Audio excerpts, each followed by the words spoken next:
നിങ്ങളുടെ അനിയത്തി ഇനി 3 മാസേ ജീവിച്ചിരിക്കുള്ളൂ, നന്നായി നോക്കണം. ചേച്ചി ചേച്ചി എവിടെ പോണേ? ഞാനിവിടെ ഉണ്ട്. ഡോക്ടർ എന്താ പറഞ്ഞേ? ശരി, വാ നടക്ക്. ശരി, അത് വിട്. ചേച്ചി ആ കിളികളുടെ ശബ്ദം കേട്ടാ? ഈ മരങ്ങളും ഈ പ്രകൃതിയും ഒക്കെ കണ്ട് ഒരു 100 വർഷം ജീവിക്കണം ചേച്ചി. ശരി, വാടി. ചേച്ചി, നീയും ഞാനും നമ്മുടെ അച്ഛനും അമ്മയും എല്ലാരും കൂടെ ഒരു വീട്ടില് സന്തോഷത്തോടെ ആഹാ ഓഹോ എന്ന് പറഞ്ഞു ജീവിക്കണോണ്ടി. വാടി, പൂവാടി.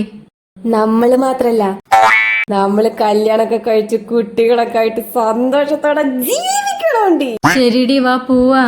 അതെ, 2080 ന്യൂ ഇയറിന് നമുക്ക് നീ ചാവാൻ പോവാടി. ഡോക്ടർ പറഞ്ഞു വെച്ച് നീ ഇനി 3 മാസം ജീവിച്ചിരിക്കുള്ളൂ.